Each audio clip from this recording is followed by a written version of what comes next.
d'un côté, les États-Unis d'Amérique, la plus grande puissance industrielle et militaire de tous les temps. Depuis 1965, début de l'escalade, les Américains ont déversé plus d'1 million de tonnes de bombes sur le Vietnam du Nord, c'est-à-dire davantage que sur l'Allemagne pendant toute la Seconde Guerre mondiale. Un pays dont les 200 millions d'habitants dépensent plus pour leur papier d'emballage que les 500 millions d'Indiens pour se nourrir, peut donner quelques moyens à son armée. Chaque matin, dans le golfe du Tonkin, les porte-avions de la 7e flotte font leur plein de bombes. 1000 tonnes par jour. C'est une guerre de riches. En face, une guerre de pauvres. Celle des 17 millions de Vietnamiens du Nord et de leurs compatriotes du Sud qui se battent pour l'indépendance. Ce sont les plus pauvres, mais pas les plus faibles. Ce sont les moins nombreux, mais pas les plus seuls. Car si la pratique quotidienne de la guerre place le Vietnam dans une solitude que le Che Guevara compare à celle des gladiateurs au milieu du stade, une grande partie du tiers-monde a compris qu'elle était solidaire du Vietnam. Et que c'est au Vietnam que se pose la question fondamentale de notre temps. Le droit des pauvres à créer, pour avancer, des sociétés basées sur autre chose que sur l'intérêt des riches. À Cuba, Fidel Castro a proclamé 1967 année du Vietnam. Il sait de quoi il parle. C'est parce que les États-Unis ont échoué à briser la révolution cubaine par la force en 1961 à la baie des Cochons qu'ils ont décidé de ne plus laisser nulle part se développer victorieusement un mouvement révolutionnaire. D'où Saint-Domingue, la lutte anti-guérilla en Amérique latine et l'effort de guerre démesuré au Vietnam. L'Amérique veut démontrer au monde que la lutte révolutionnaire est sans issue. Elle a choisi le Vietnam pour en faire la preuve. Elle a peut-être mal choisi.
Ils les appellent goyaves.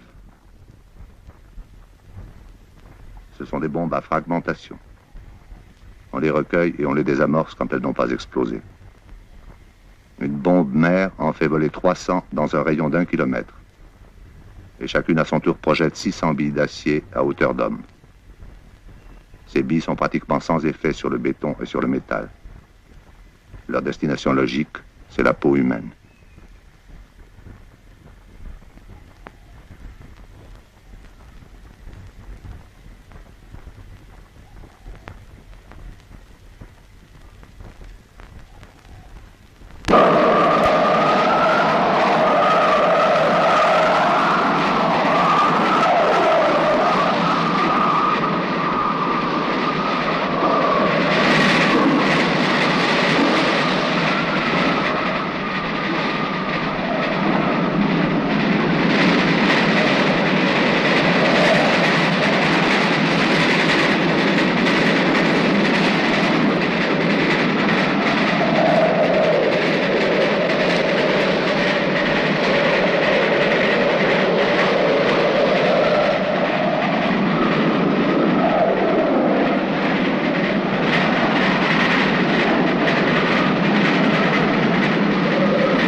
Hanoï est à moins d'une heure de vol des porte-avions de la 7e flotte. Les bombardements américains ont créé dans les rues de la capitale du Nord un nouvel artisanat. La fabrication des abris individuels. Des tubes de ciment munis d'un couvercle, coulés dans des moules de bois et qui passent par toutes les opérations. Tassement, arrosage, séchage, avant d'être enterrés le long des rues pour abriter chacun une ou deux personnes au moment des alertes aériennes. Matière pauvre contre matière riche, technique pauvre contre technique riche, on retrouve toujours le même rapport de force. Et du côté américain, la même ignorance de l'adversaire. La société américaine a un principe, le plus pauvre est toujours le moins doué. Que la pauvreté puisse être justement la base d'une résistance morale supérieure à celle de l'agresseur riche, l'Amérique a cessé de le comprendre. Les bombardements du Nord-Vietnam ont été décidés parce que personne au commandement américain n'imaginait qu'un petit pays pourrait résister à la destruction matérielle. C'était encore une démonstration et elle est devenue double. Il est vrai que les Américains ont démontré qu'on pouvait, à condition d'être le plus fort militairement, pénétrer sans déclaration de guerre l'espace aérien et bombarder le territoire d'une nation aussi indépendante, aussi souveraine que la Suisse ou l'Angleterre, sans s'attirer autre chose que des blâmes diplomatiques. Mais sur le point essentiel, briser le moral du Nord-Vietnam pour lui dicter les conditions d'une paix américaine, l'expérience a échoué. Joris Ivens nous écrit de Hanoï en tournant cette séquence. À force de vivre avec eux, on devient calme comme eux et sûr de la victoire. Tous les voyageurs, même les journalistes américains, témoignent de ce calme, de cette certitude. Les Vietnamiens ne plient pas. Ils subissent un crime quotidien, mais c'est un crime inutile.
En avril 1967, le vice-président Humphrey vient se faire une opinion sur l'Europe et sur l'appréciation de la politique américaine par les Européens.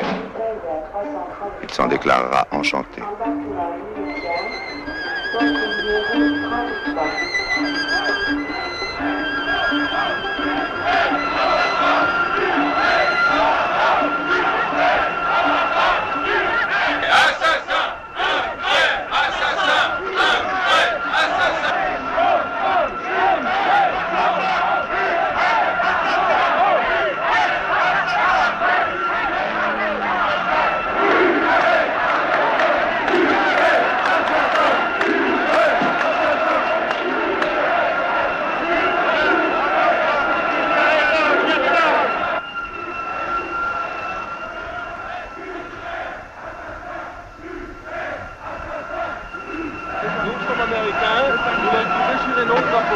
Our flag. You can hold it upside down. Come.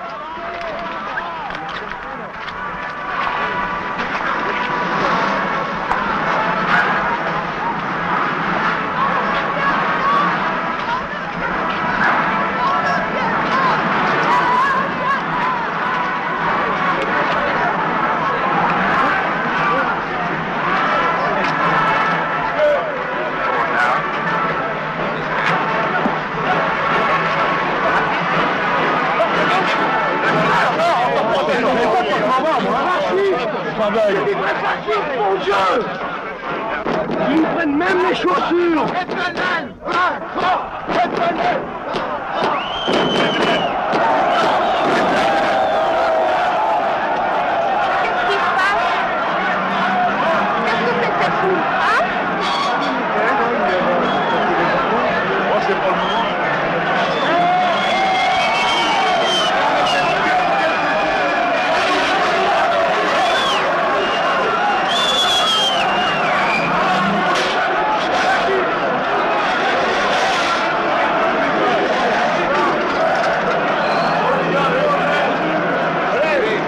I saw a new Western Europe that has achieved an unprecedented degree of well-being, prosperity and security, and an increased sense of identity and pride. That Europe, Mr. President, is testimony to the soundness of our policies, past and present, and to the genius and the industry of the people and of the nations of that continent. And gentlemen, I can tell you that this was possibly the most rewarding 2 weeks of political seminar that I've ever had.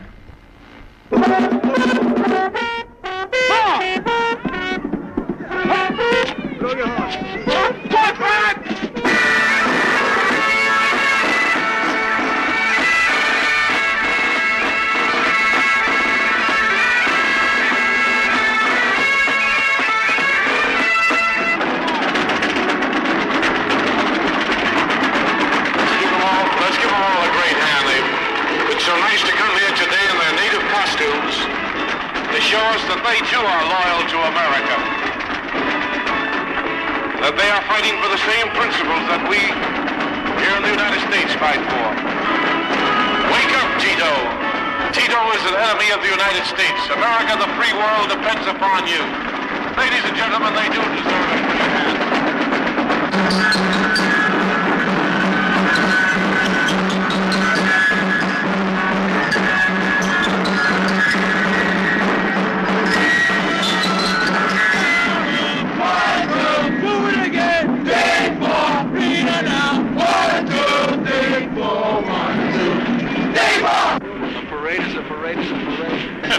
And now coming, the Telephone Traffic Union of New York.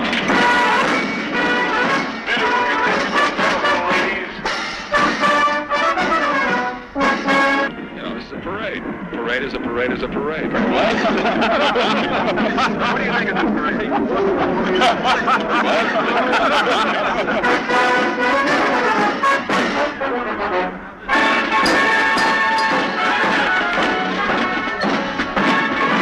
Vietnam veterans, give them a hand.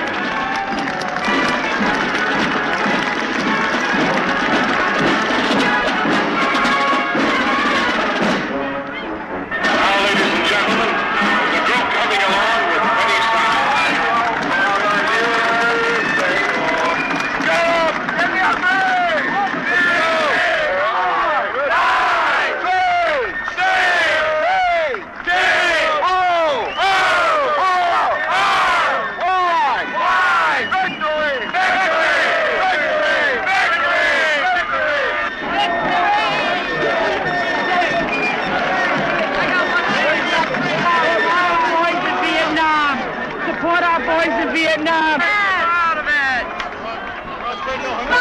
where they're going to bury us, and they are buried. Americans, why do you support such individuals? Come on in, folks. Join the crowd. Come on in. Support our boys in Vietnam.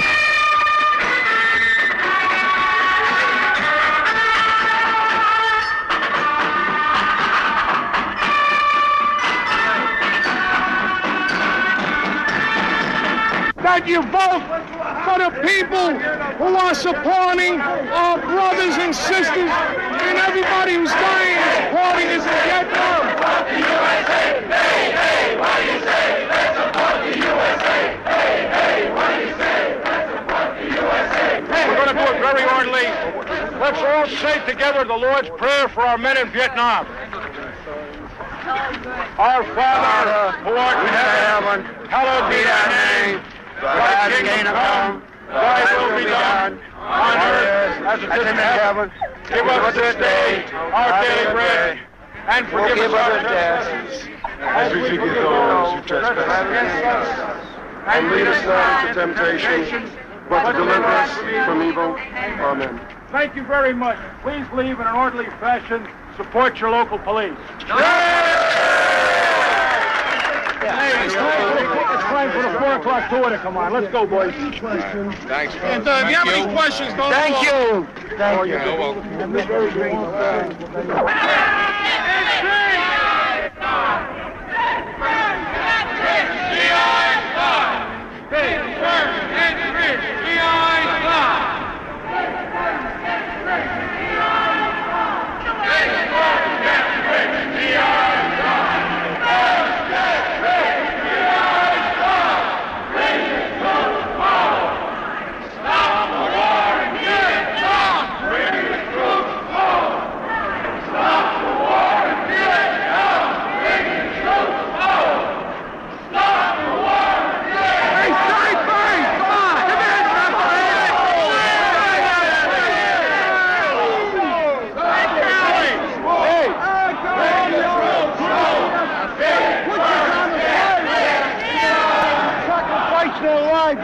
You're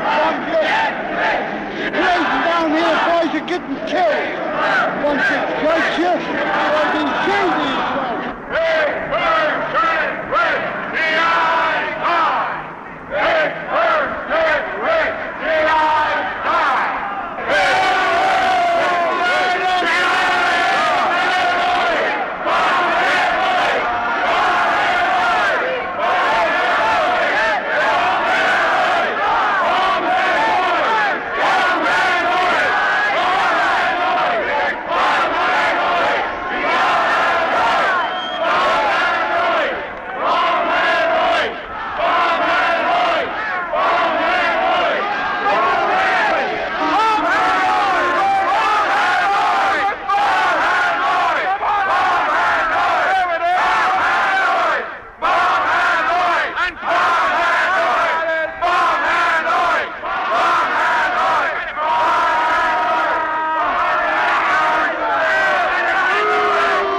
Au Nord-Vietnam, dans une région bombardée, un haut-parleur convie les villageois à une séance de théâtre populaire tout en leur rappelant les consignes en cas d'alerte.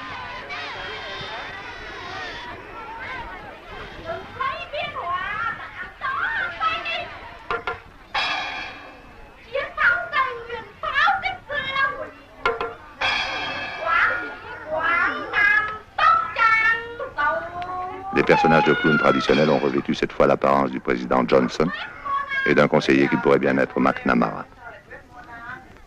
Au cas où vous ne l'auriez pas identifié tout de suite, c'est la jolie dame qui joue le rôle de Johnson.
Et voici les dernières informations de Radio Luxembourg présentées par Alan Country, les news. Il faut mener la vie dure au nord-vietnamien et tant pis pour les victimes civiles, c'est ce que n'a pas craint de déclarer. Cherchez un livre d'Herman Kahn. Claude Rider, Escalade, écrivain, métaphore et scénario. chargé par un producteur de cinéma d'écrire une analyse du livre d'Herman Kahn sur l'escalade. C'est un personnage déchiré, et il l'avoue, c'est donc un personnage imaginaire. Et bien que personne ne risque de se reconnaître en lui, il nous a paru nécessaire d'écouter pour un moment, contradictoire, pathétique et à sa façon honnête, Ça a l'air ardu, hein. la voix de la mauvaise conscience, c'est-à-dire de la mauvaise foi.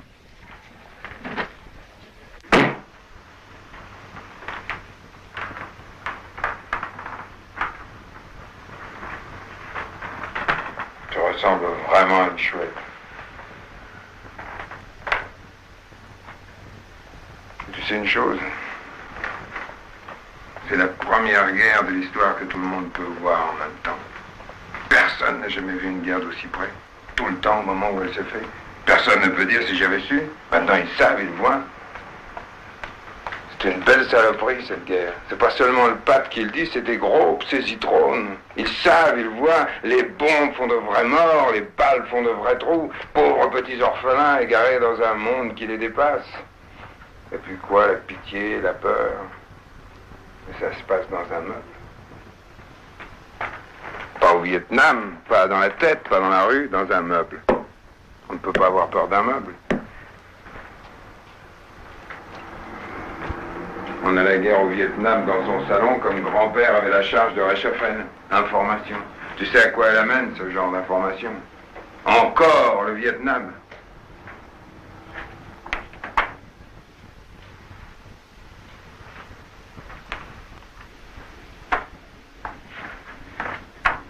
Tiens, pendant la guerre du Pacifique, il y a eu un plan choc. Un Japonais brûlé au lance-flammes, qui tendait la main vers la caméra, à Manille, je crois. Un vrai symbole, toute l'horreur de la guerre. Depuis, on n'a pas cessé de le voir. Les monteurs le connaissent tellement bien qu'ils lui ont trouvé un petit nom gentil, il l'appelle Gustave. Il a servi toutes les causes, ce brave. On l'a vu dans tous les films. Il a représenté successivement l'impérialisme japonais, victime de sa folie, les peuples asiatiques, victimes de l'impérialisme blanc, et l'homme éternel, victime de la guerre éternelle. Comme il est nu, en flamme, il raccorde toujours. On dit, tiens, encore Gustave. On peut toujours montrer des massacres aux gens avec l'idée que ça les guérira de la guerre, mais on n'arrête pas d'en montrer. On les confond tous. On a l'impression que c'est le même plan mis en boucle qu'on nous présente tous les soirs depuis 20 ans, et ça n'arrête rien du tout.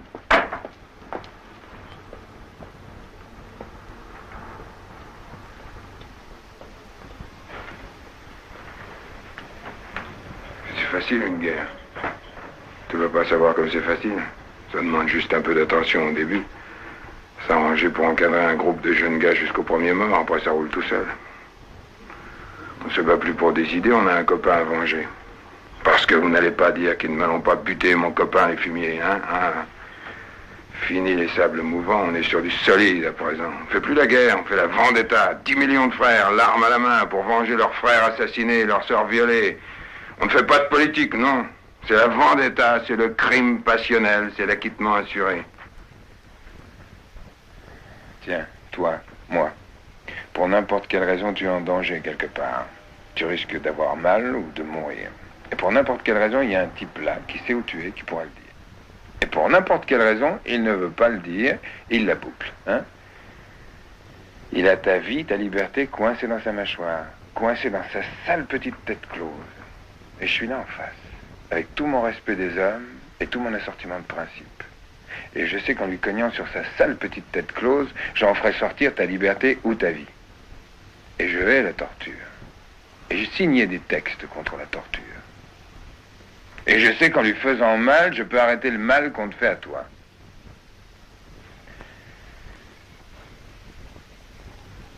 Alors, qu'est-ce que je fais? Tu peux me le dire, ce que je fais?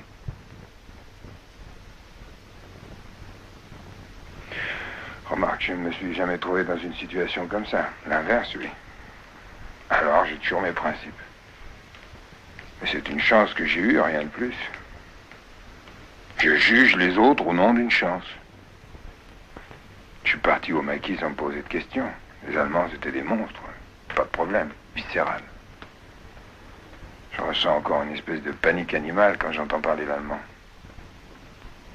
Puis je me souviens des derniers jours, quand tout d'un coup, au détour d'un petit village, nous sommes tombés sur une division blindée américaine.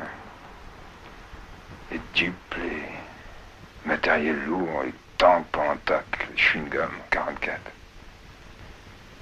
J'étais plutôt content de les voir arriver. Surtout qu'il ne restait plus une seule balle. Braves Américains, je leur dois la vie. Je les aimerai toujours.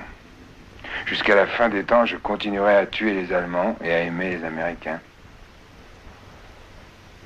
Sauf que les Américains sont les Allemands des Vietnamiens. Tout se complique.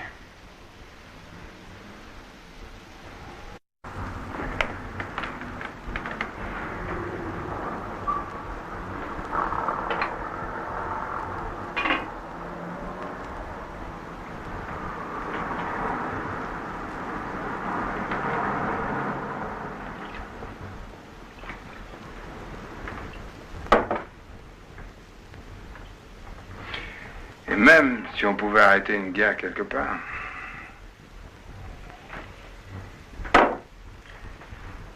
c'est comme un incendie permanent. Il y en a un qui éclate dans un coin, des millions de pompiers se précipitent pour éteindre le feu, la plupart en crèvent.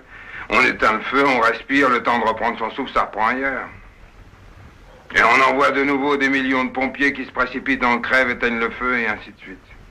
Je m'étais bien juré que je ne serais jamais plus du côté des pompiers.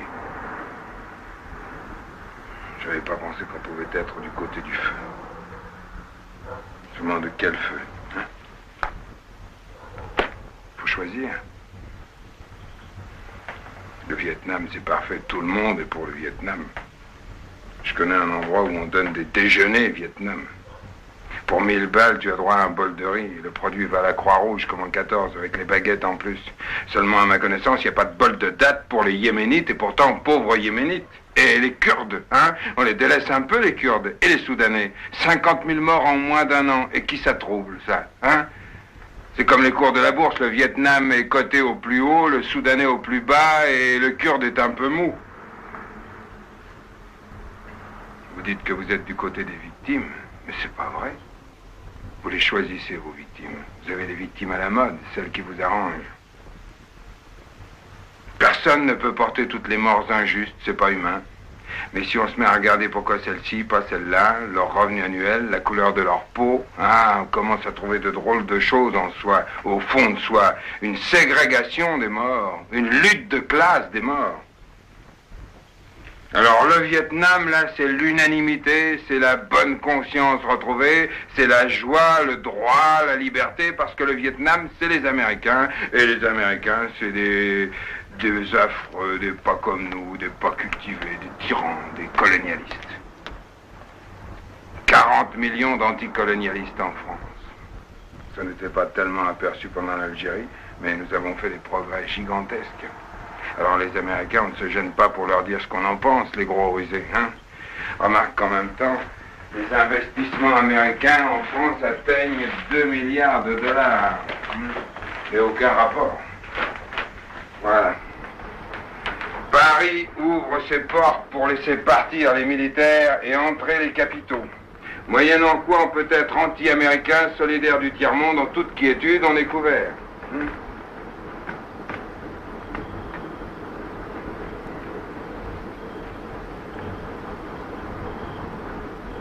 Tu sais le pire, ma petite chouette, c'est que ça m'arrange que ce soit comme ça. C'est que c'est parfait. Ça me donne le droit de traîner tout le monde dans la boue, plus moi, et d'être bon, sensible et généreux tout seul. Les salauds de la droite, les cons de la gauche, regardez, pas de danger, ça bouge pas. Voilà, les Russes en 17, c'était des vrais hommes. C'est parfait, tout le monde est à sa place, c'est comme ça que tournent les bonnes maisons. Regarde les Américains au Vietnam. Ils envoient les nègres, les paysans, les étudiants leurs sursis. Résultat, les étudiants s'offrent le luxe de protester. Et la grande société, elle s'offre le luxe d'avoir des étudiants qui protestent. C'est impeccable, c'est un concerto, tout le monde tient sa partie.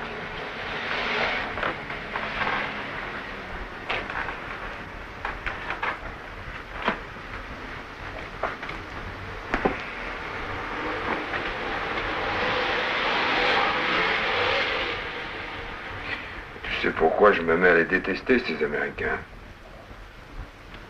Parce qu'ils commencent à en faire trop. Parce qu'ils en font tellement que ça se met à bouger. Ils avaient établi la règle du jeu et tout le monde jouait leur jeu. Et c'était tellement con qu'ils ne s'en sont pas aperçus. Et que ce sont eux qui sont en train de la changer, la règle du jeu.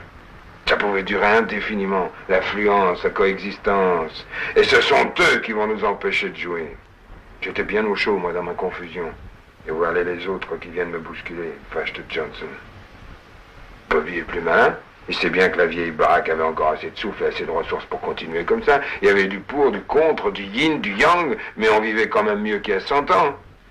Et puis avec les progrès techniques, les problèmes ne se posent plus de la même façon. Vieille baraque peut-être, mais nouvelle génération de directeurs libérés des préjugés, sachant parler aux ouvriers ni comme à des esclaves, ni comme à des copains, comme à des associés. Parfaitement associés à des niveaux différents dans la même entreprise de prospérité. On discute, on négocie, on associe. Et puis crac, voilà grand-père qui devient dingue et qui se met à tirer sur les grévistes à coups de tromblon. Consternation, escalade. Du coup, tout est plus clair. Si j'étais révolutionnaire, au lieu d'être de gauche, je suppose que je jubilerais. Je dirais bravo. Il se démasque et montre sa sale peau. Effacé Budapest. On a fait peur à une génération avec les massacres révolutionnaires, mais maintenant c'est vu, on a vu. Quand les contre-révolutionnaires s'y mettent, pardon, ils sont doués, hein. On avait un peu oublié ça par ici depuis M. Thiers. Les Allemands, c'était des Allemands, qu'ils soient fascistes, ça n'avait rien d'étonnant. Pour un peu, on aurait dit que c'est parce qu'ils étaient Allemands qu'ils étaient fascistes. Mais voilà les Américains. Des gens convenables, démocrates en diable, tous les ouvriers ont des bagnoles, et pacifiques, pacifiques. La violence, c'est les autres, la guerre, c'est les autres. Et ils ont été obligés de la faire pour les aider, les autres, tellement en pomme. Mais maintenant, c'est fini. Encore un peu de tirage avec les Russes, mais ça aussi, ça se tasse. Interlude, détente, idylle. Non, pas du tout, ça bouge encore dans un coin, et ça bouge même violemment. Alors les dieux se réveillent, leur paix c'était de la guerre en conserve, fin de l'idylle. Et ça débarque, et ça bombarde, et ça napalme, et ça torsionne, et ça pourrit. Et tout le monde déguste, les militaires, les femmes, les enfants, les arbres, les bestiaux, le nord, le sud. Il y a une frontière, on la saute, il y a un village, on le déporte. Et le monde entier regarde dans les bobissements et commence à comprendre. Il y a de quoi jubiler, je vous dis.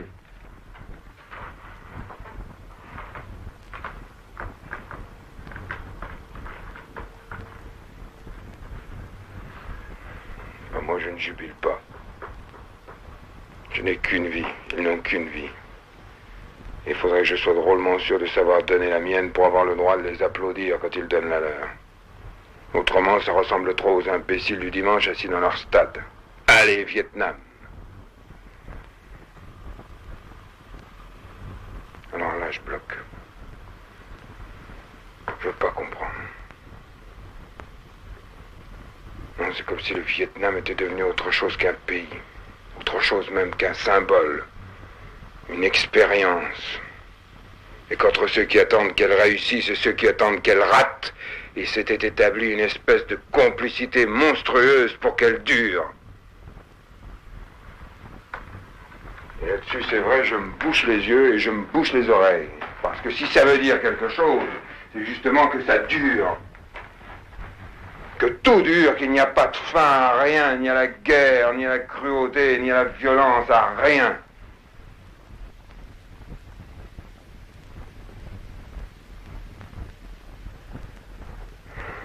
Qu'est-ce qu'ils voulaient, les cons qui m'ont filé ce bouquin? Je sais même pas lire le journal. Dès que ça résonne, dès que ça explique, j'entends plus rien. J'ai pas l'oreille accordée pour ça. Tout ce que j'entends, c'est le cri. Je sais pas comment vous faites, je sais pas comment on peut négocier avec le cri. Je sais pas ce qu'on peut faire d'autre que de creuser comme une bête à la recherche de l'endroit et du moment où on cessera de l'entendre, ne serait-ce qu'une minute. Je ne vais pas écrire leur texte. Je ne vais rien leur dire. Je vais venir près de toi et je vais te parler d'un pays qui n'est pas le Vietnam. D'un pays qui n'existe pas. Je ne vais pas leur écrire, je ne sais plus rien, je ne veux plus rien. Je vais leur dire que j'ai peur, que j'ai froid, que je les aime tous, que je les hais, que nous allons tous mourir, que nous aimons vivre. Je sais plus. Je sais rien. Je créerai rien.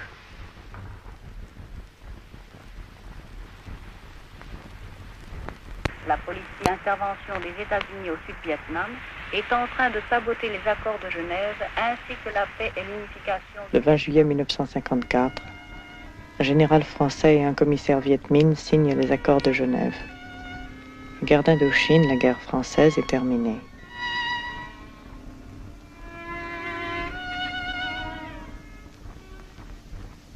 Mais la guerre du Vietnam, la guerre américaine, a déjà commencé. Dès la fin de 1949, pour mieux souder Paris à la coalition atlantique, Washington a entrepris d'aider la France à se maintenir en Indochine. En février 1951, 3 ans avant Genève, Ho Chi Minh dénonce les Américains comme les vrais adversaires de la révolution vietnamienne. Et il est vrai que désormais le financement de la guerre est assuré par Washington.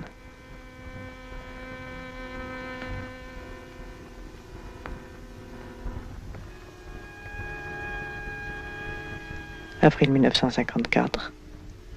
Dien Bien Phu va tomber. Le gouvernement Laniel affolé supplie Washington d'intervenir directement en déclenchant des raids aériens massifs contre les assiégeants. Le gouvernement américain refuse de prendre ces risques. Dulles élabore une autre stratégie. Négliger le compromettant allié français, lui laisser faire une mauvaise paix, figeant tant bien que mal la vague communiste.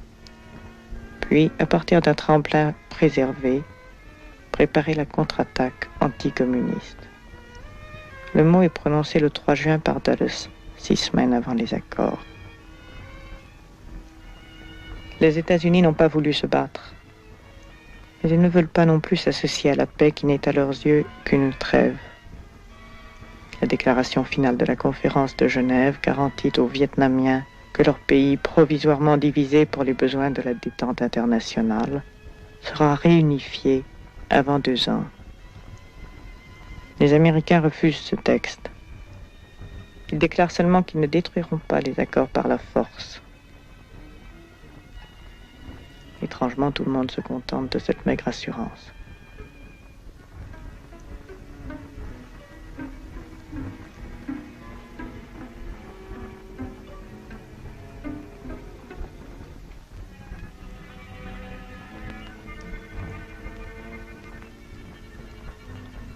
Ainsi, à la fin de juillet 1954, les Américains, sans livrer le moindre combat, sans prendre le moindre engagement, ont obtenu que les vainqueurs de Dien Bien Phu abandonnent un tiers des territoires que Giap avait gagnés par les armes.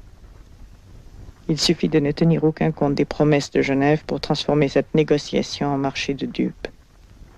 Les Vietnamiens s'en souviendront à l'avenir quand on leur parlera de négociation.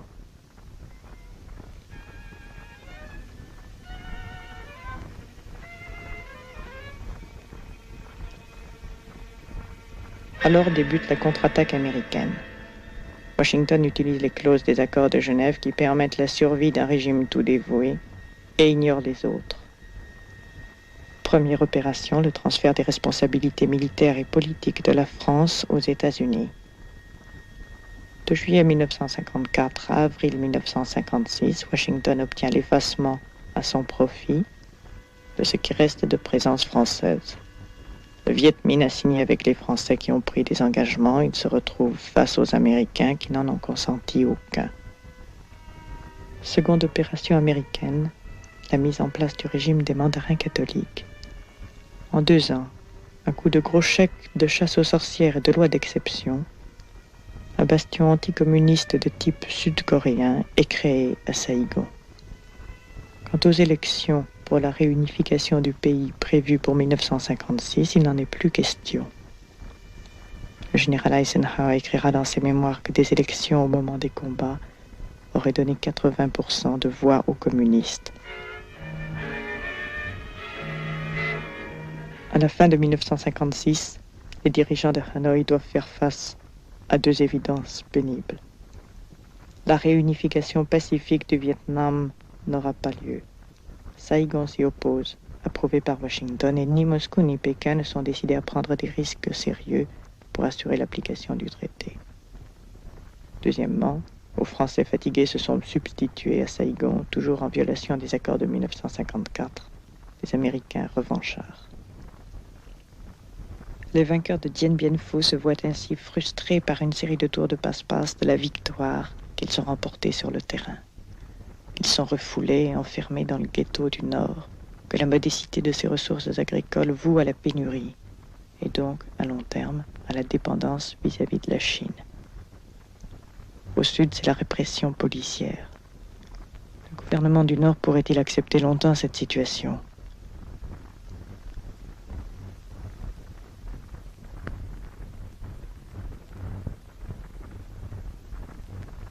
En 1958, le mythe de la coexistence pacifique est encore trop neuf pour qu'on mette délibérément en péril la fragile détente internationale. La politique de Khrouchtchev pousserait plutôt Hanoï à la patience. Mais c'est du Sud que va venir la sommation au combat.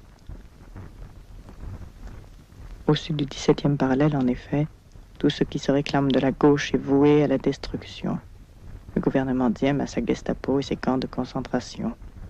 Son refus des élections en 1956 achève de convaincre les révolutionnaires vietnamiens qui n'ont plus qu'une issue, la lutte armée. Dès 1958, des observateurs américains signalent l'apparition d'un organisme appelé Front de Libération. En septembre 1960, à l'occasion du 3e congrès du parti, Hanoï accepte de donner sa caution et son aide aux maquisards du Sud. 3 mois plus tard, le 20 décembre 1960, le Front national de libération du Sud-Vietnam fait officiellement connaître son existence. Dès lors, l'insurrection va s'élargir en révolution contre le régime diemiste, oppresseur du Sud et diviseur du Vietnam. Et le Nord va être amené à une participation croissante au combat. En février 1962, Washington annonce la création d'un commandement américain au Vietnam, rendant ainsi publique son intervention militaire directe dans la guerre civile. Au département d'État, On parle de résister à l'agression. On évoque le précédent de Munich. Mais le vrai précédent, c'est la guerre d'Espagne. Et le vrai rôle des États-Unis dans cette guerre, c'est défendre une clique d'extrême droite contre la volonté populaire. Le 1er novembre 1963, l'assassinat de Diem, avec la complicité des services spéciaux américains, rend plus claire encore la nature du conflit. Il ne s'agit plus désormais d'une guerre civile entre la gauche et la droite vietnamienne. Il s'agit désormais de l'intervention américaine contre l'autodétermination du peuple vietnamien. Après 18 mois d'expédients, un chassé-croisé de personnages fictifs au falot, une dernière tentative de camoufler encore le caractère de leur action, les Américains jettent le masque le 8 février 1965.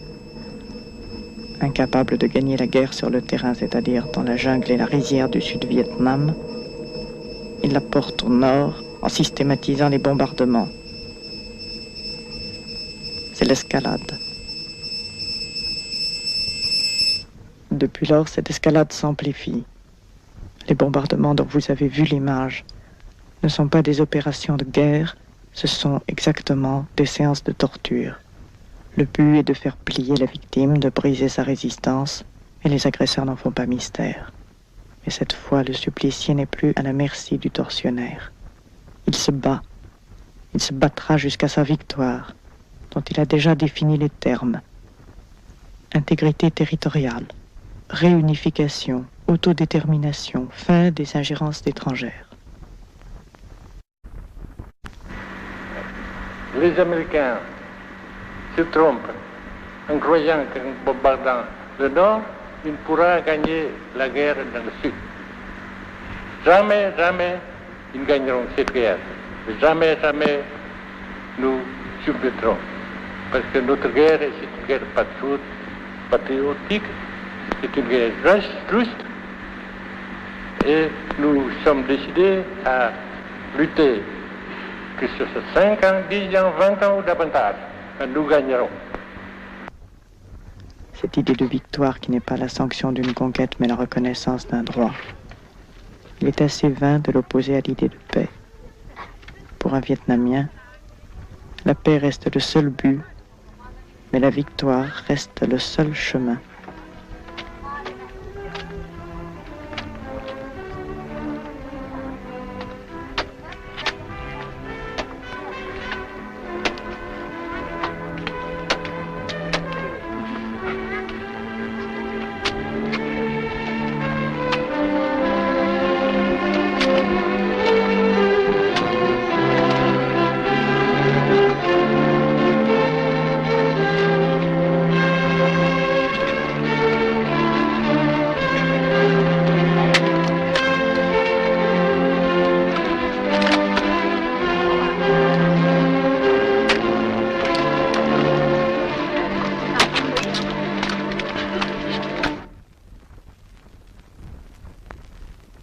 Moteur.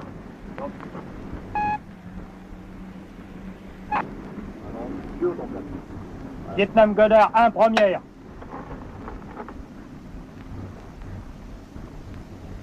D'une voix rauque, il a prononcé l'acte d'accusation de la femme. C'était un petit homme qui avait un uniforme gris délavé. Et il venait devant elle. Et alors peu de temps après, 2 Thunderships se sont mis à tourner autour de nous. Et on les entendait qui grondaient parce qu'ils volaient en rase-motte et on entendait l'explosion de leurs bombes qui tombaient. Et lorsqu'il s'est redressé, dans sa main il y avait un couteau avec un manche un peu dans le genre de ceux qu'emploient les paysans pour ouvrir les noix de coco.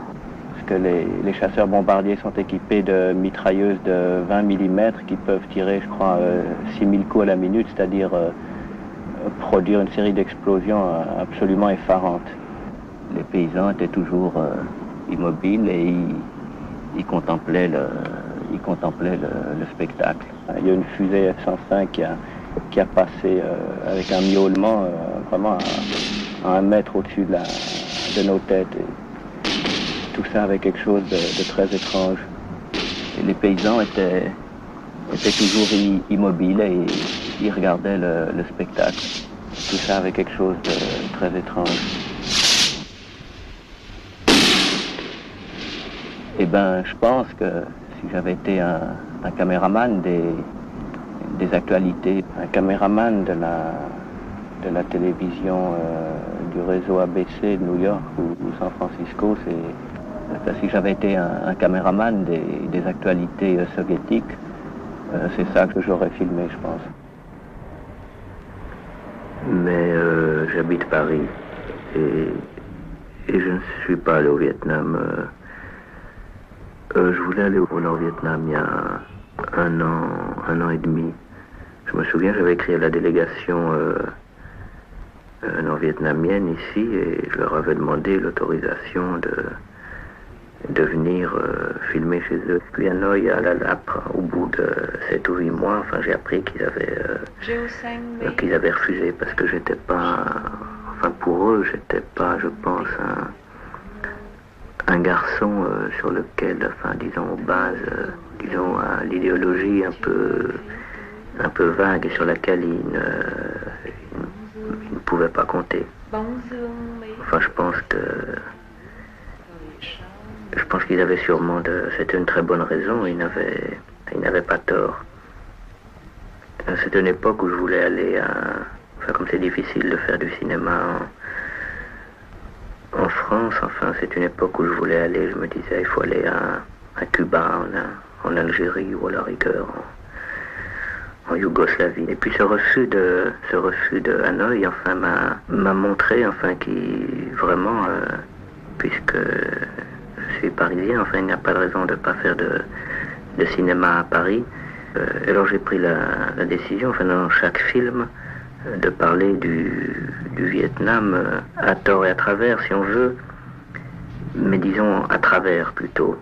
Eh bien oui, quand les gens qui ont participé à ce film alors m'ont demandé de participer à leur film, enfin j'ai dit oui, on a plein d'idées et puis c'était des idées, c'est pas tant, enfin le fait que Hanoï ait refusé que j'aille chez eux, enfin, et que je pense qu'ils aient eu raison parce que j'aurais pu faire des choses qui leur faisaient plus de mal que de bien, fait que toutes ces idées, j'ai pensé que c'était des idées, enfin faussement généreuses, enfin ça me paraît difficile de faire des choses, alors enfin de parler des bombes alors qu'on ne les reçoit pas sur la tête et d'en parler dans l'abstrait. Je pensais par exemple à illustrer, à prendre un corps de femme nu, qui est quelque chose dont il y a à la fois de plus chaud et de plus vivant, et de décrire simplement à la Robbe-Grillet, enfin voilà, à la Flaubert plutôt, parce que j'aime pas tellement Robbe-Grillet,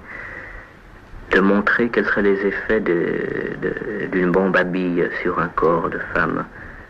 Et donc simplement le dire. Mais en même temps, il y avait un effet, il y avait une certaine recherche esthétique. Et je n'arrivais pas, et plutôt je séparais.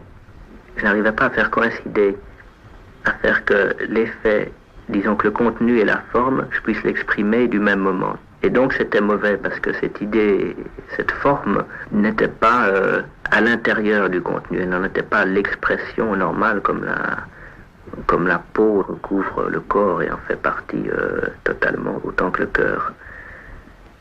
Et donc je voulais parler de la défoliation aussi, des rivières empoisonnées, montrer toutes ces choses, puisque les hommes, enfin, étant donné que nous ne luttons pas, nous, les armes à la main, et qu'au contraire nous en sommes loin, enfin, et qu'on a beau dire que notre cœur saigne, en fait, il saigne, mais à quoi ce sang n'a aucun rapport avec le sang de n'importe quel blessé. Donc, je veux dire, c'était une sorte de... Ce rapport, il y avait une certaine honte, c'était quand même des idées honteuses, comme quand on signe des appels pour la paix, surtout, enfin, on est... Et c'est pour ça, enfin, je crois, la seule chose que nous pouvons faire, nous faisons on fait du cinéma. Moi, je fais du cinéma, donc ce que je peux faire de mieux pour le Vietnam, je crois, c'est plutôt que d'essayer d'envahir le Vietnam par par une générosité qui force forcément les choses, c'est au contraire laisser le Vietnam nous envahir et se rendre compte quelle place il occupe dans notre vie de tous les jours, partout. Et alors on se rend compte que le Vietnam n'est pas tout seul, et que toute l'Afrique et toute l'Amérique du Sud, et qu'il faut donc commencer par créer quand Che Guevara dit créons 2 ou 3 autres Vietnam, on peut l'appliquer à soi-même, c'est créer un Vietnam en soi-même. Et alors si on est en Guinée, c'est contre les Portugais. Si on est à Chicago, c'est pour les Noirs. Si on est en Amérique du Sud, c'est pour l'Amérique latine, qui est un pays entièrement colonisé, d'abord colonisé par la culture espagnole et française, et aujourd'hui colonisé par l'économie américaine. Créer un Vietnam en nous, je sais pas, par exemple en France, cette année, c'était l'été dernier, les grandes grèves qu'il y a eu à la Roliaceta à Besançon ou à Saint-Nazaire sont des choses qui sont profondément liées au Vietnam. Pour un ouvrier de la Roliaceta, la lutte du Nord-Vietnam, lui, il doit en tirer des leçons quand il lutte avec son syndicat. Il doit en tirer des formes de principe, parce que finalement, s'il trouve par exemple à Roliaceta que ses cadences de travail sont trop fortes, qu'il ne peut ni vivre, ni dormir, ni penser, il peut même plus lire, que finalement il est un sous-homme, un sous-produit, et il se sent exploité. Moi, par exemple, cinéaste qui tourne en France, je suis par exemple complètement coupé d'une grande partie de la population et de la classe ouvrière en particulier. Et ma lutte, à moi, qui est la lutte contre le cinéma américain, contre l'impérialisme économique et esthétique du cinéma américain qui a gangréné maintenant le cinéma mondial, est finalement une lutte à peu près semblable. Or, nous ne nous parlons pas, et finalement le public ouvrier ne va pas voir mes films. Et entre moi et lui, disons, il y a la même coupure qu'entre moi et le Vietnam, ou bien lui et le Vietnam. Nous nous intéressons moins l'un à l'autre, autrement que par un sentiment, disons, de générosité, mais qui ne correspond pas vraiment à la réalité. Nous ne nous connaissons pas, parce que nous sommes dans moi dans une sorte de prison culturelle, et l'ouvrier la Roliaceta dans une sorte de prison économique. Et le Vietnam aujourd'hui, c'est un symbole, disons, plus général que les autres de résistance, et donc il faut en parler sans arrêt. Il y a un texte de Breton là-dessus, qui est dans ses premiers manifestes, qui était, je crois, la vertu absolue de tout ce qui s'exerce, spontanément ou non, dans le sens de l'inacceptation. Et ce ne sont pas les raisons d'efficacité générale dont s'inspire la longue patience révolutionnaire, raisons devant lesquelles je m'incline, qui me rendront sourd aux cris que peut nous arracher à chaque minute l'effroyable disproportion de ce qui est gagné à ce qui est perdu, de ce qui est accordé à ce qui est souffert. Les deux phrases à souligner dans ce texte sont la longue patience révolutionnaire, et l'autre c'est le cri. Eh bien, nous qui ne sommes pas dans une situation révolutionnaire en France, nous devons crier au contraire plus fort. Peut-être les autres peuvent moins crier, et ceux qui sont Régis Debray ne crient pas à Che Guevara non plus. Ils sont des vrais révolutionnaires. Nous qui ne pouvons plus l'être ou pas encore, il faut justement écouter et retransmettre ces cris le plus souvent possible. Coupe.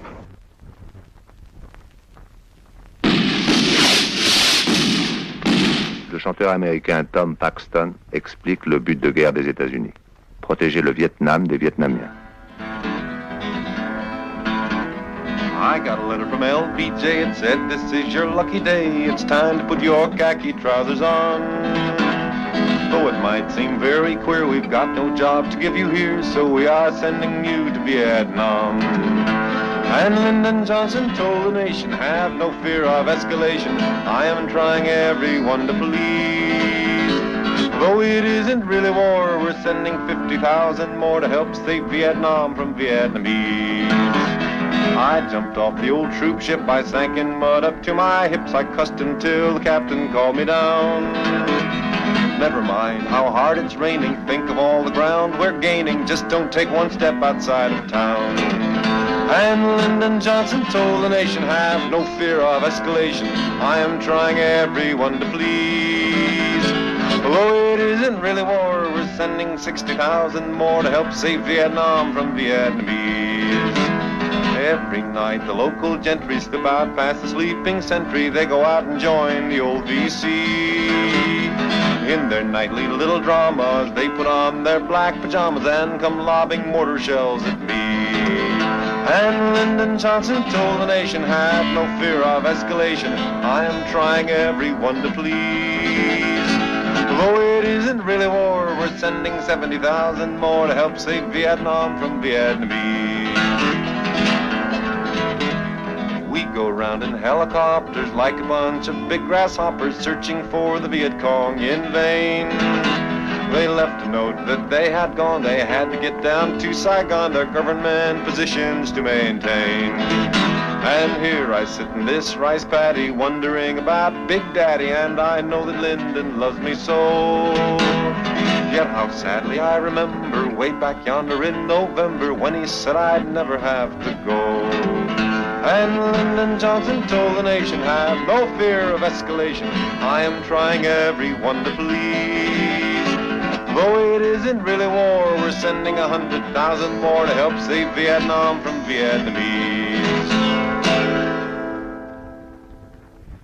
Michel Rey, qui était en reportage du côté américain, a vécu 3 semaines avec ceux que la presse appelle les Viet Cong, les Américains Victor Charlie et les Vietnamiens Front National de Libération. À son retour, elle ne voyait plus la guerre de la même façon.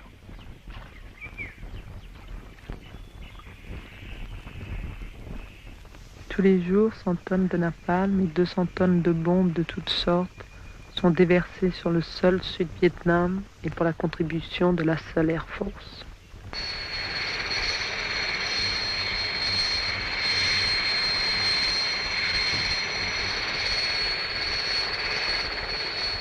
Après 3 semaines de l'autre côté, avec Victor Charlie comme disent les GI, j'ai été ramenée dans une zone occupée par les troupes américaines. Officiellement, je devrais, j'imagine, être heureuse. Et pourtant, j'étouffe. Je me sens écrasée par leur force implacable. Je voudrais ne plus les voir, ne plus entendre leurs plaisanteries, ni surtout ces bruits incessants d'hélicoptères qui transportent avec la même indifférence les hommes qui vont à la guerre, le ravitaillement en nourriture ou en munitions, ou les roquettes qui lâchent sur tout ce qui bouge au sol.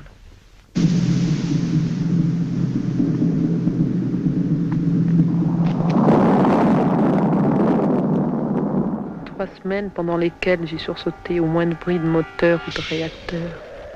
Et lorsque les bombardements se rapprochaient trop, alors, comme les soldats du front, le simple paysan, les femmes, les enfants, je me terrais dans des cages creusées à 1 mètre de la surface du sol, avec un bon bout pour respirer, pendant qu'au-dessus de nous, l'apocalypse se déchaînait.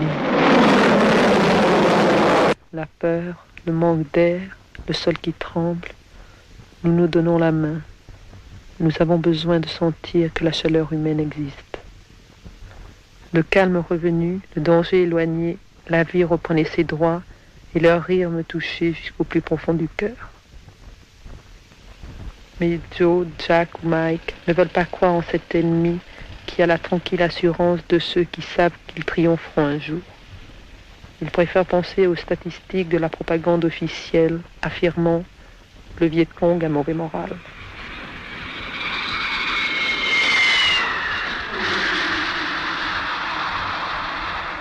Ils voudraient amener à eux cette population qu'ils bombardent. Alors les opérations sanitaires se multiplient.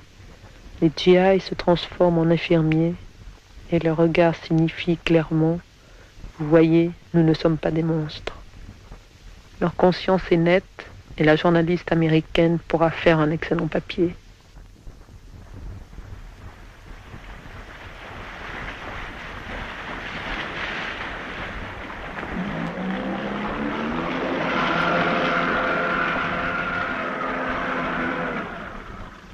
patrouilleurs de rivière opèrent 24 heures sur 24. Chaque transport, chaque jonc qui fouille. 3 officiers américains pour un officier de police vietnamien. Lui seul a le droit de vérifier les papiers, d'ailleurs écrits en vietnamien, de monter sur les embarcations. Malgré ces contrôles sévères, incessants, tous les jours des jonques chargés de matériel ou de ravitaillement passent de l'autre côté.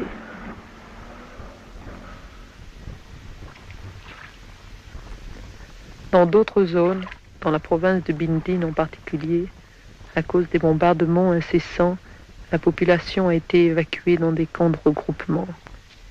Mais les champs sont loin et les bicyclettes sont rares. Alors, tous les matins, les Coréens de la Tiger Division les emmènent sous protection armée faire leur récolte. Le soir, au retour, les balanciers chargés au maximum, c'est la cohue. Les soldats toujours là, toujours présents. Les Vietnamiens n'aiment pas ces Coréens qui savent se faire craindre. Ils n'oublient pas non plus que sous l'occupation japonaise, c'était des Coréens qui avaient la garde des camps.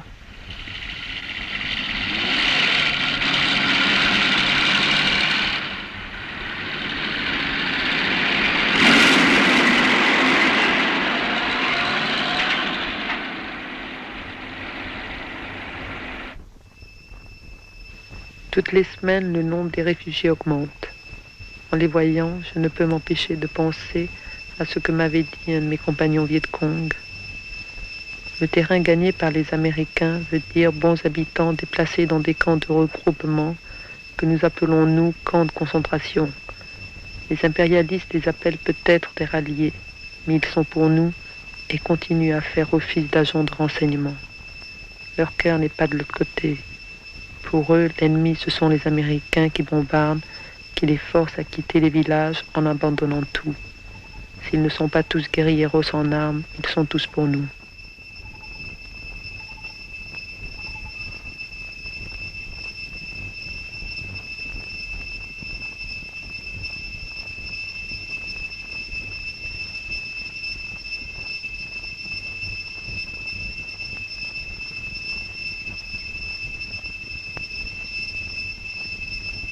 Viet-Cong ou simplement suspect.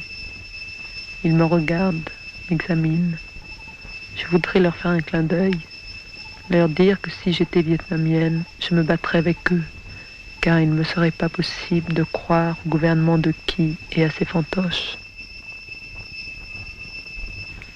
Une armée US de 465 000 hommes, en attendant mieux, et une armée sud-vietnamienne où le pourcentage de désertion augmente chaque mois. Les Sud-Vietnamiens estiment que cette guerre ne les concerne pas, que c'est une guerre américaine. Alors ils se font traiter de Lazy Little Dirty Bogoots, sales petits pouilleux de lâcheurs, par leurs conseillers US qui les méprisent et qu'ils méprisent. Les officiers américains disent cette chose surprenante: pourquoi ne sommes-nous pas les conseillers des Viet-Cong? Eux sont des soldats. Des renforts amenés par hélicoptère défouillent dans des villages vides, les alentours des maisons examinés de près. Les containers enterrés sont mis à jour et les trésors de Victor Charlie, des médicaments, sont foulés aux pieds, écrasés. Les habitants sont partis, enfuis ou cachés, enterrés peut-être quelque part, là, mais impossible de rien distinguer.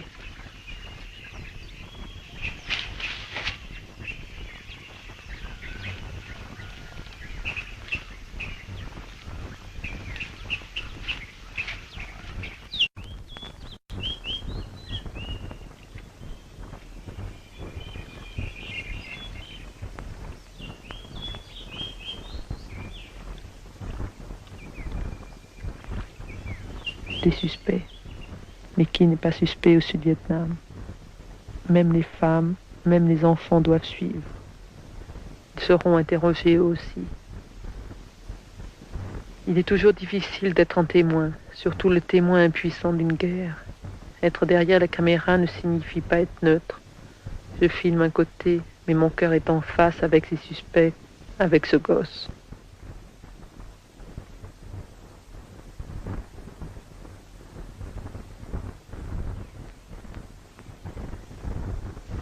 Les balles sifflent aux oreilles de ceux qui refusent de parler.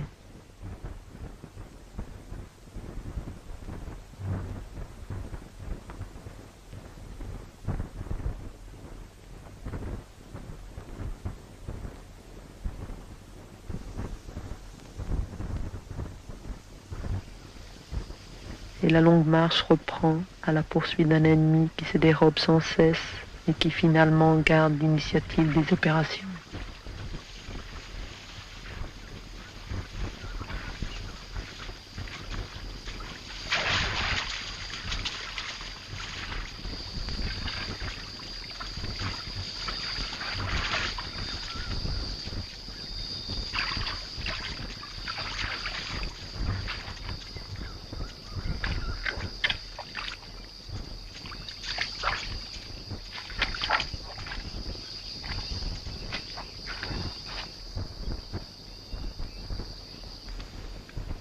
Michel Ray a filmé ces images de guerre, puis sa caméra est devenue folle, s'est mise à déchirer la pellicule, et ce qui en est sorti ressemblait peut-être plus que tout le reste au cri qu'elle aurait voulu pousser.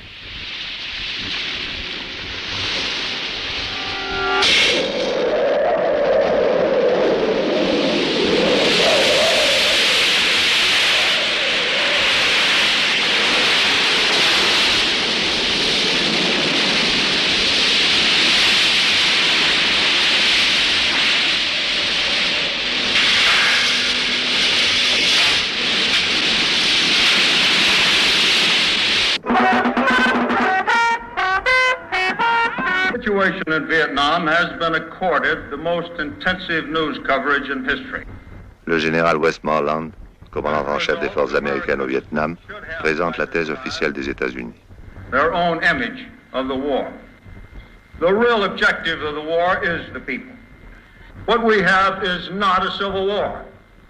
It is a massive campaign of external aggression from North Vietnam. The Viet Cong is not a legitimate nationalistic movement.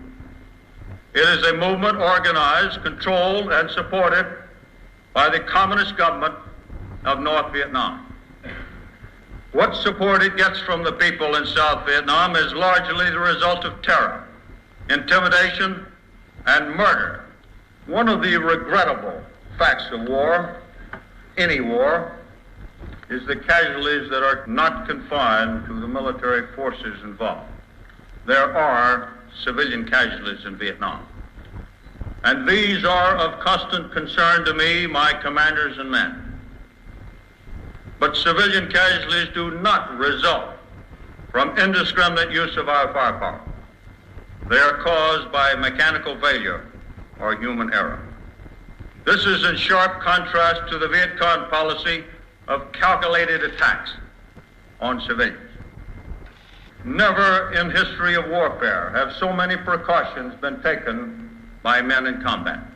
Never has a nation employed its military power with such restraint.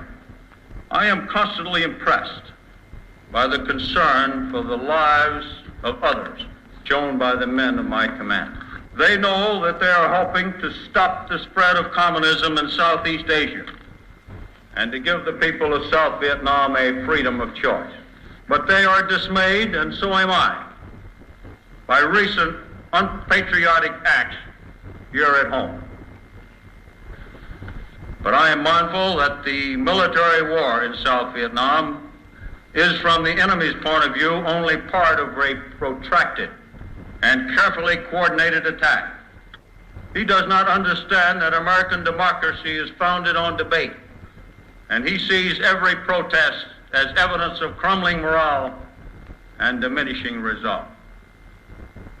Thus, discouraged by repeated military defeats, but encouraged by what he believes to be popular opposition to our effort in Vietnam, he is determined to continue his aggression from the north. This inevitably will cost lives. The magnificent men and women I command in Vietnam have earned the unified support of the American people. Thank you.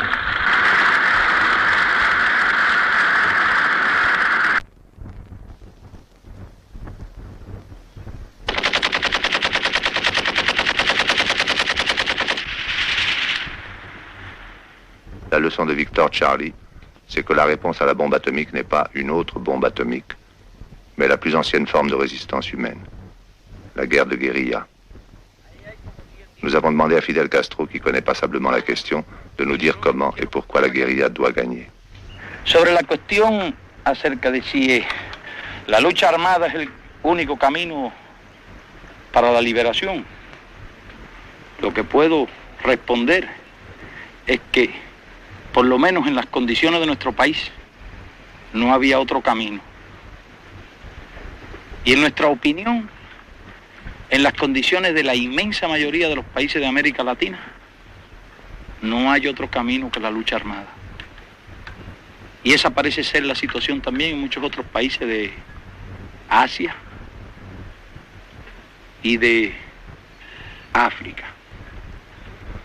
Por lo general siempre el imperialismo cuenta con todos los medios, aliado con las oligarquías de cada uno de los países, para impedir el triunfo democrático de la revolución. Y tiene atado a los pueblos por una especie de nudo gordiano, que solo se puede quebrar mediante la lucha armada. Además, el camino de la lucha armada no es el camino que hayan escogido los revolucionarios, sino es el camino que los opresores le han impuesto a los pueblos. Y los pueblos entonces tienen dos alternativas: o doblegarse o luchar. Y luchar de la única forma en que pueden llegar a vencer al enemigo, que tienen más recursos económicos, infinitamente más, que tienen mucho más recursos técnicos. La guerrilla significa el empleo de los recursos del terreno y sobre todo el empleo de los recursos sociales de un pueblo para superar las ventajas que el enemigo posee en recursos técnicos y en recursos de tipo económico. El guerrillero, mediante una táctica hábil, muy flexible, mediante la explotación al máximo de todas las ventajas del terreno, mediante la movilización de los recursos sociales, es decir, de los sectores que son mayoritarios de la población, que son los sectores explotados, los sectores obreros y campesinos, y inspirado en una causa justa, inspirado en un factor moral muy poderoso, que los hace capaces de soportar privaciones, de adaptarse a las condiciones de vida más difíciles. Toma ese camino, que es el único camino, para lograr conseguir un objetivo revolucionario. Eso fue lo que nosotros hicimos. Para poder hacer todo lo que hoy estamos haciendo en nuestro país, para poder llenar estas montañas de carreteras, para poder crear las condiciones de vida decorosas para el pueblo, para erradicar la ignorancia, para desarrollar en todos los órdenes a nuestro pueblo, fue necesario. Lo hicimos y ahora estamos haciendo esto. Pero al mismo tiempo también nos preparamos para defender lo que estamos haciendo. Sabemos que ningún país en las condiciones que ha creado el imperialismo en el mundo de hoy se puede sentir seguro. Por eso hay que trabajar en dos sentidos. En un sentido creador, para llevar a cabo la obra de la revolución, y en un sentido también defensivo, preparándose para afrontar cualquier situación de peligro o de agresión al país.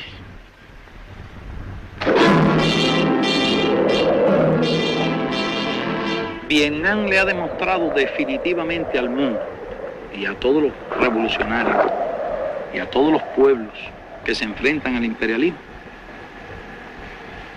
cómo ni siquiera con la técnica más moderna, con los ejércitos más numerosos y más poderosos, ni siquiera con una coalición de ejércitos bien armados como el que ha organizado Estados Unidos en Vietnam, es posible aplastar el movimiento revolucionario guerrillero apoyado en el pueblo. No creo que nadie dude hoy día de que el ejército de Estados Unidos ha fracasado en su guerra contra el pueblo heroico de Vietnam. Y creemos que ese es uno de los más grandes servicios que el pueblo de Vietnam le ha prestado al mundo.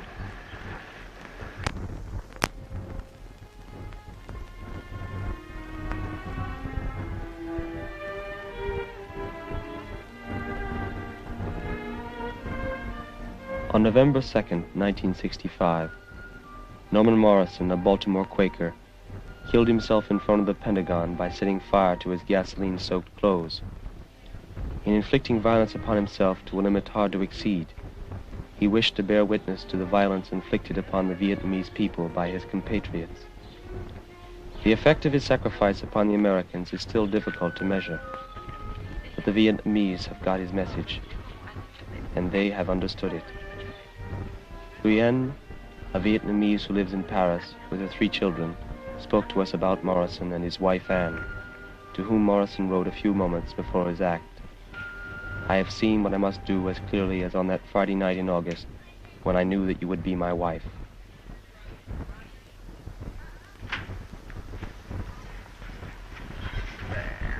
Pour le peuple vietnamien, c'est quelque chose de formidable de penser qu'un Américain manifeste de cette façon en se sacrifiant et en sacrifiant le bonheur de sa famille même pour une cause juste. Je trouve qu'il faut vraiment être infiniment sincère avec soi-même et courageux, bien sûr, pour arriver à ce geste-là. Et pour nous, non seulement le personnage de Morrison, enfin le geste qu'il a fait, très émouvant, a suscité non seulement de l'estime et un profond respect, une profonde admiration, mais je crois qu'il a encore augmenté l'amitié du peuple vietnamien pour le peuple américain. L'Amérique agresse un peuple qui ne lui fait aucun mal. Nous nous défendons contre les bombardements, les massacres, toutes les atrocités. Mais nous pensons même qu'en Amérique, il y a une autre guerre, une guerre du peuple contre tout ce qui est injuste. Nous faisons une très très grande confiance au peuple américain. Et ce geste encore a augmenté en nous cette confiance et puis cet espoir qu'un jour, vraiment, les deux peuples, au lieu de s'unissent pour combattre l'erreur. To understand what happened to Norman that day, we might begin with an article that he was reading, which was reported in a Paris paper. The article was a story of a Catholic priest in South Vietnam who had seen his people massacred by United States and South Vietnamese bombs. This was all because Viet Cong had been known to be in the community and had taken refuge in the church at one point, but they were far removed from the village at the time that the airstrike was called on the village in South Vietnam. Can you get down? No. No more.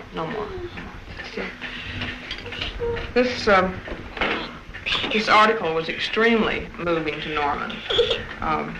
Most everyone knows he went to the Pentagon and poured kerosene on himself and used this form of protest, one that the Buddhist monks in South Vietnam had used, I think, a few times before. And around supper time, I began to get phone calls telling about what had happened. I didn't know for sure whether he was alive or dead, the exact details of it, until I actually went to Fort Myer Infirmary that night. Okay, you roll it. Give her a chance. Let her go. J'imagine qu'elle doit être tellement en accord avec son mari qu'elle trouve son geste pas tellement extraordinaire. Enfin, je veux dire qu'elle consent vraiment à ce geste, je crois, pour garder cette sérénité et cette maîtrise d'elle-même. Oui, je l'admire vraiment beaucoup. I had no trouble understanding it at all because of the the kind of person that Norman was. Quite often at mealtime, we would talk about the incongruity of our health and prosperity and our three healthy, lovely children, contrasting this with the suffering of the people in Vietnam and how difficult it was to know that we were in some way responsible for this, how difficult it was to live with this. Part of what he must have wanted to say was, this is how it feels to be burned, as we are burning people, women and children and men every day. I knew that Norman was a kind of person who was willing to make a sacrifice for others if it seemed necessary. To do otherwise would be unbearable. For some people, it was an act of affirmation that one person can care that much for humanity, to give his life. I told both of his children what had happened right after they waked up the next morning. So I think somehow they probably understood better than the average children would, because they knew how Norman felt. Tina said, Daddy has died, but now his love has spread. Ceux qui étaient jusque-là encore hésitants, après cet acte pourraient mieux prendre position. C'est dans ce sens qu'il trace la voie, enfin, à ceux qui veulent bien voir la vérité, qui veulent bien la chercher. Je crois que tout ce qui est juste et vrai finira par triompher. But I know one thing for absolutely sure, that individual lives have been changed by this. Changed in some cases dramatically towards concern for society, and I think it has been worth it. I mean, I think he would say this, I mean, 1,000 times over.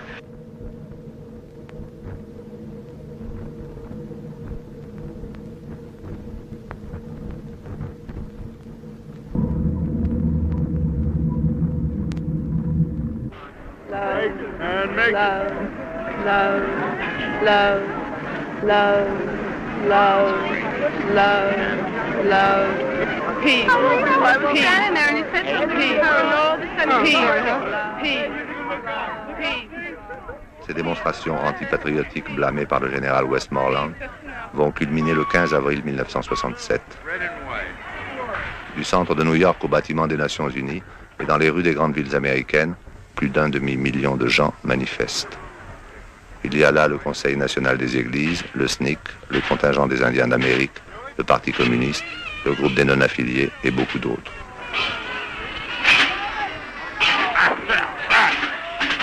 C'est la plus grande démonstration de masse de l'histoire des États-Unis. C'est aussi la fin d'une époque. La société américaine se désintègre à toute allure et le monolithisme de l'État ne suffit pas à la consolider.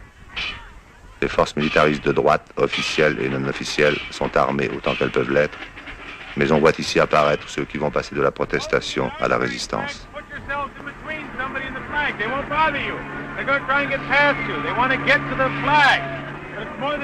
En déployant le drapeau du Front de libération du Sud-Vietnam, ils s'identifient ouvertement aux forces révolutionnaires qui attaquent l'impérialisme américain sur 3 continents. Les quelques livrets militaires qui seront brûlés au cours de cette manifestation témoignent du mouvement de résistance à la mobilisation qui englobe déjà plusieurs milliers de jeunes Américains. Il y a ici également des représentants de la tendance Black Power, le pouvoir aux Noirs.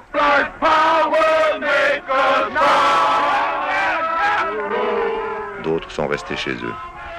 Ils s'arment pour l'été à venir.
Hell no! Black people! Hell no! White people! Hell no! Power! Black power! BP! Bang bang! Ungawa! Black power! BP! Bang bang! Ungawa! Black power! BP! Bang bang! Ungawa! Black power! You should be ashamed! All of you! What do you want? Communism right on your front door? I gotta say, we got moral and legal obligations. And you people aren't letting us do it by giving us all this baloney. Go ahead and fight. Beautiful son. You make me laugh. How can you do this? You have enough people here to end the war tomorrow. Hit for your kids. You don't know what you want. Chicken. Victory. We want peace. Yellow. We want yellow.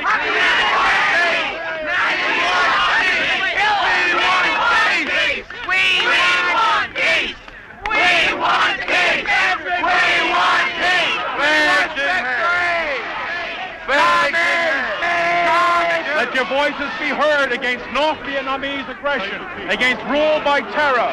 The United States is not a nation of aggressors, of murderers. You know it in your hearts. Every one of you knows it. If the North Vietnamese come to the conference table tomorrow morning, the war ends tomorrow morning. Don't protest only against America. Come by here. We are runners, Lord. Come by here. Oh, Lord, come by here. From every mountainside, let freedom reign. America!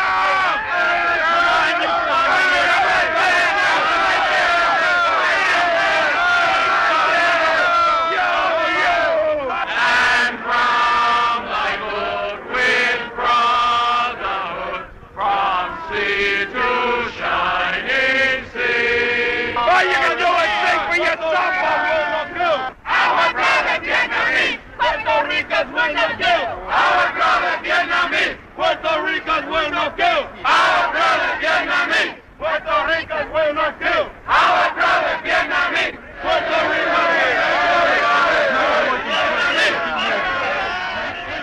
Please, please, please, please, oh, please, please, please, please, please, please.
The history does not ask how many people were there.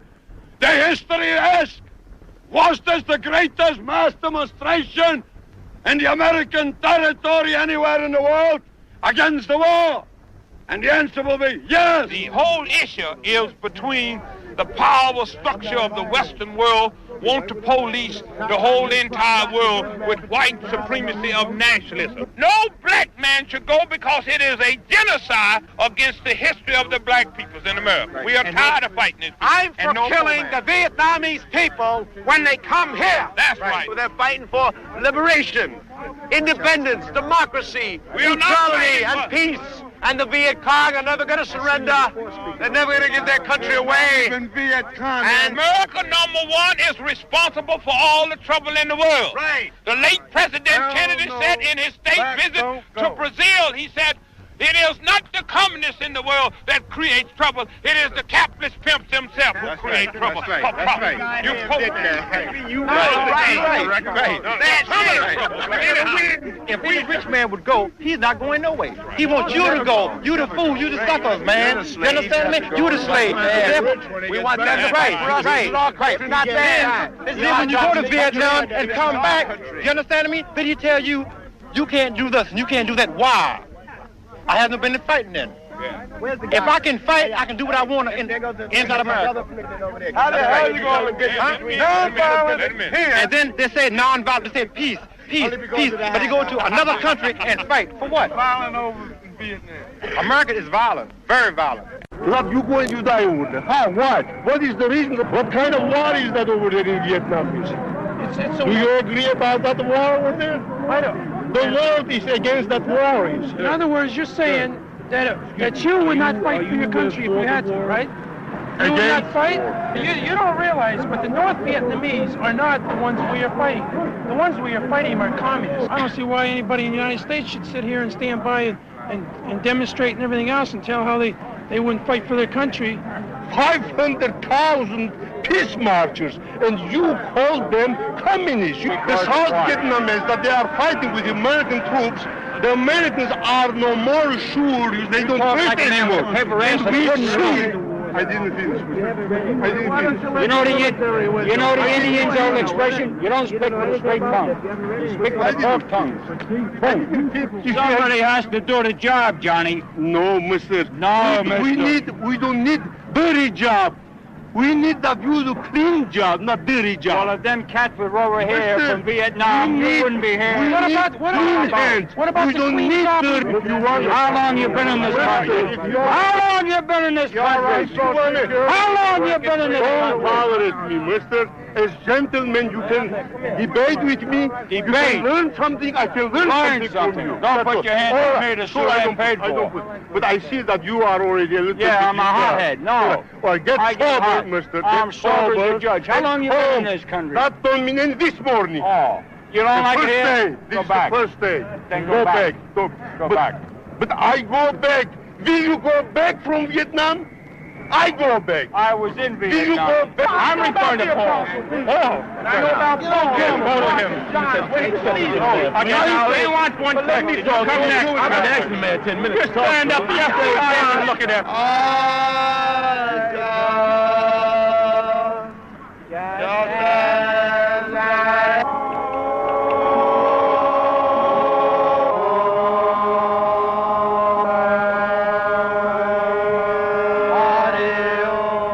No, it's not. It's what you do Right as to a kill? principle. Is it right to kill? So my kids don't get killed, yes.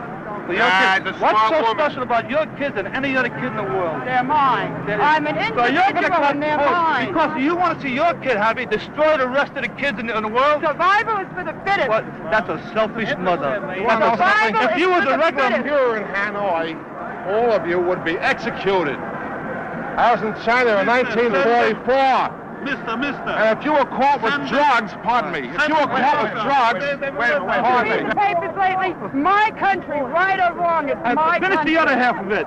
And if she be wrong, by God, let me make it right. Well, can I ask you a question? Who's right and who's wrong now? Who's right?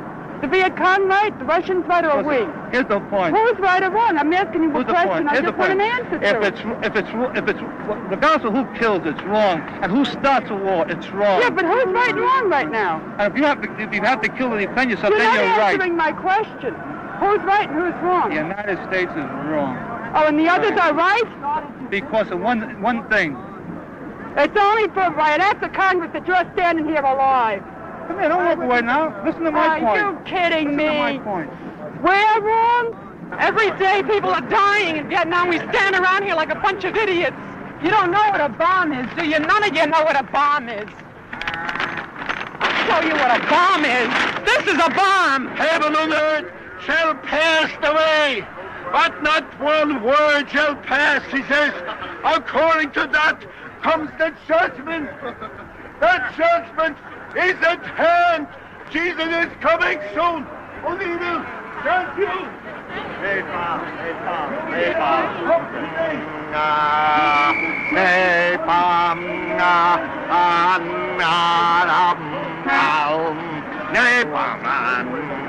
napalm, napalm.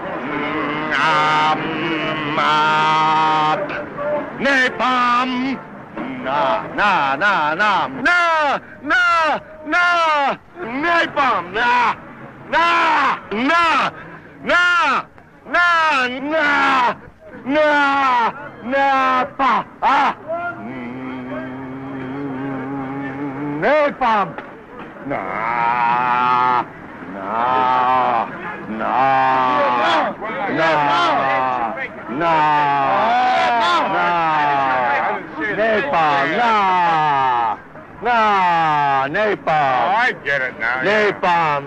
Vietnam.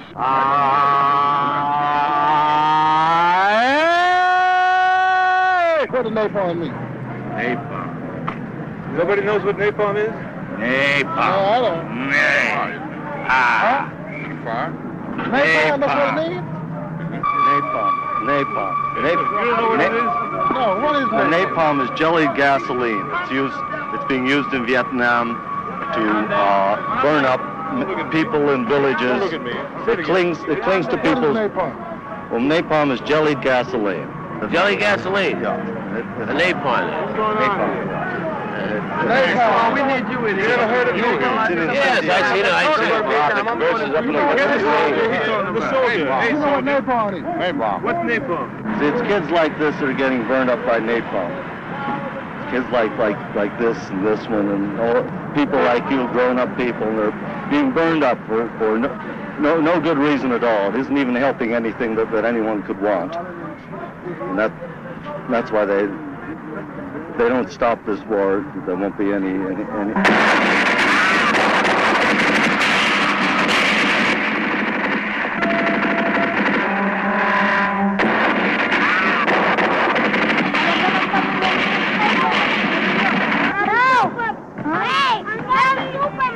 You gotta go home!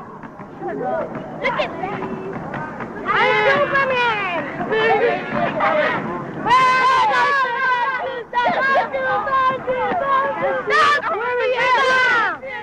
We're in Vietnam fighting the war! Get that!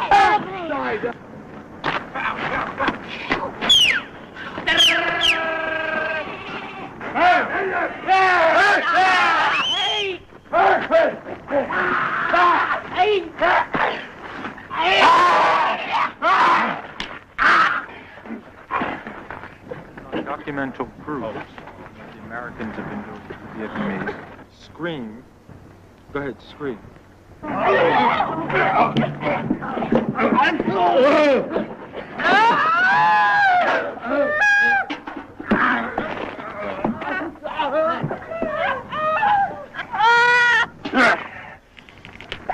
I was delighted to learn that the MiG airfields had been bombed, at least 2 of them today.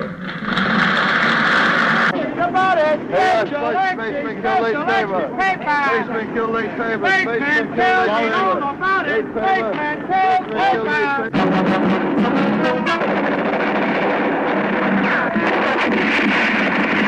I was just trained. Yes, it's a dirty world. So even the smallest scratch can get infected. See why you need a Band-Aid shear strip.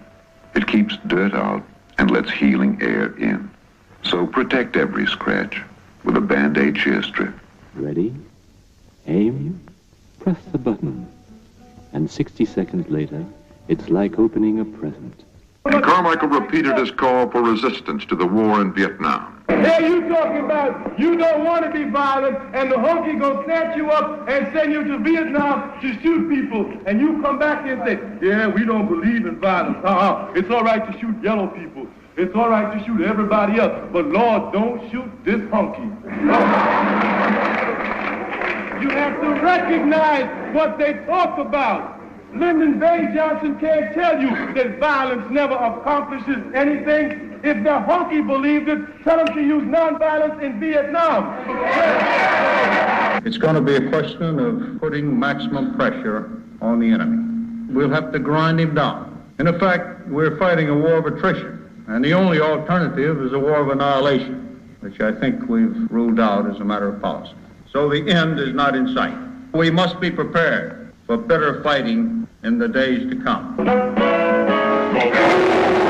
And leave the driving to us. Don't do your... on the rocks.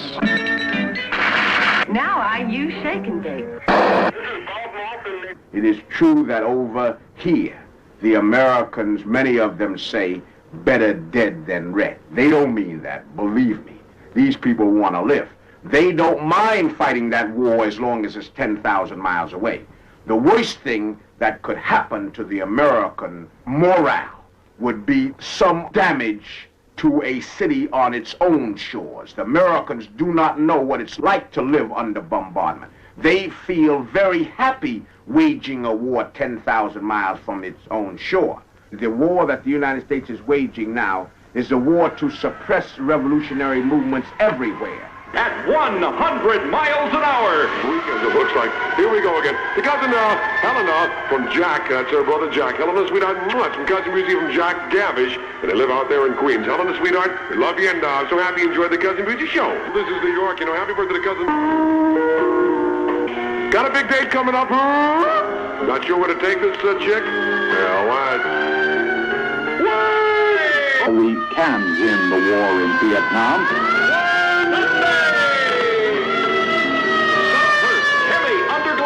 Racing begins at 2 p.m. Sunday!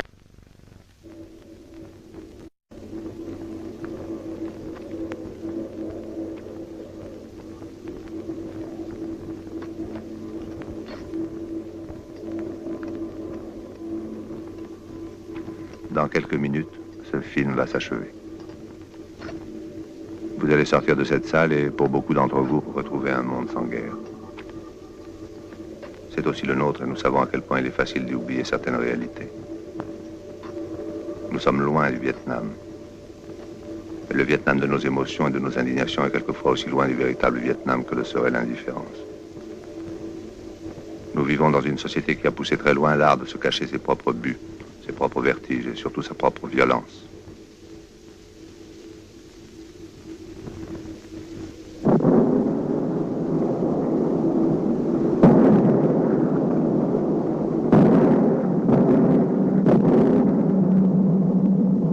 Cette guerre n'est pas un accident historique, ni le règlement retardé d'un problème colonial.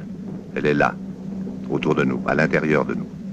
Elle commence lorsque nous commençons nous-mêmes à comprendre que les Vietnamiens se battent pour nous et à mesurer notre dette à leur égard.